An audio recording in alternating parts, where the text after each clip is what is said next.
ស្ត្រីខ្មែររស់នៅសហរដ្ឋអាមេរិកស្នើសុំអន្តរាគមន៍ពីឯកឧត្តមសេនីយ៍ឯកជូនរិននិងលោកជំទាវញៀមមរកតរដ្ឋលេខាធិការក្រសួងកិច្ចការនារីពាក់ព័ន្ធទៅនឹងបុគ្គលពីររូបប្រើប្រាស់ភាសាស្មុគរោគជេរប្រមាថនិងគំរាមកំហែងរាជធានីភ្នំពេញថ្ងៃទី24ខែកក្កដាឆ្នាំ2026អ្នកស្រីប៊ុនដែលរស់នៅសហរដ្ឋអាមេរិកបានដាក់ពាក្យស្នើសុំយ៉ាងទទូចនិងផ្ញើជូនចំពោះឯកឧត្តមសេនីយ៍ឯកជូនរិនអគ្គស្នងការរងនគរបាលជាតិនិងជាស្នងការនៃស្នងការដ្ឋាននគរបាលរាជធានីភ្នំពេញព្រមទាំងលោកជំទាវញ៉ាំមរកតរដ្ឋលេខាធិការក្រសួងកិច្ចការនារីកម្ពុជាសូមមេត្តាជួយត្រួតពិនិត្យនិងចាត់វិធានការផ្លូវច្បាប់យ៉ាងតឹងរ៉ឹងចំពោះបុគ្គលពីររូបដែលបានជេរប្រមាថនិងគំរាមកំហែងធ្ងន់ធ្ងរមកលើរូបអ្នកស្រីជាសាធារណៈតាមបណ្ដាញសង្គមយោងតាមប្រភពនិងឃ្លីបវីដេអូរយៈពេលប្រមាណ10នាទីដែលបានបង្ហោះនៅលើបណ្ដាញសង្គម Facebook របស់អ្នកស្រីប៊ុនបានរៀបរាប់ថាមានបុគ្គលជាប្រុស2នាក់រួមមានមួយឈ្មោះជ្រិនសម្បត្តិដែលមានទីលំនៅរស់នៅប្រទេសកម្ពុជា2ឈ្មោះកៅវិសាលត្រូវបានអ្នកស្រីទម្លាយថា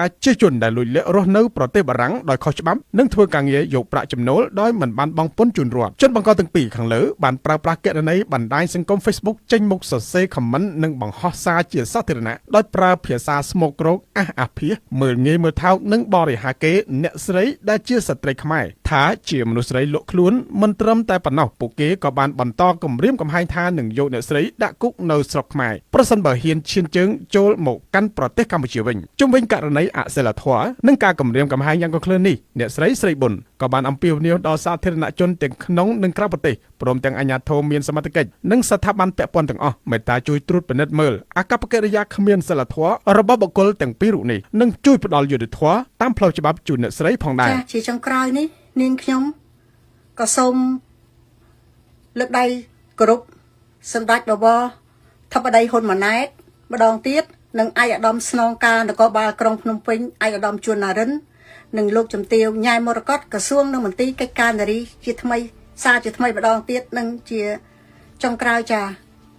នាងសូមឲ្យអស់លោកជួយរកយុត្តិធម៌ឲ្យនាងខ្ញុំដោយគាត់ថានាងខ្ញុំមិនអាចផុសរូបក្រុមគ្រួសារគាត់បានតែនាងខ្ញុំចង់ជម្រាបជូនទៅវិញថានាងខ្ញុំនៅតែផុសរូបគាត់រូបគូវិវាទរបស់នាងខ្ញុំដែលនៅប្រទេសបារាំងពីព្រោះគេនៅតែជាវិវាទជាមួយខ្ញុំរាល់ថ្ងៃគឺអត់ទាន់បានចាប់សពគ្រប់ទេចានាងខ្ញុំនៅតែមានបញ្ហាជាមួយគ្នាហើយខ្ញុំគិតថាគាត់អត់មានសិទ្ធិអីដែលមកហាមឃាត់នាងខ្ញុំដែលនាងខ្ញុំនៅសហរដ្ឋអាមេរិក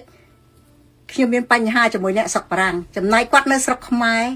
គាត់អត់មានសិទ្ធិអីដែលមកហាមឃាត់នាងខ្ញុំអត់ឲ្យនាងខ្ញុំផុសរូបទៅវិញទៅមកទេចានេះជាសិទ្ធិរបស់ខ្ញុំគេផុសរូបខ្ញុំផុសរូបគេ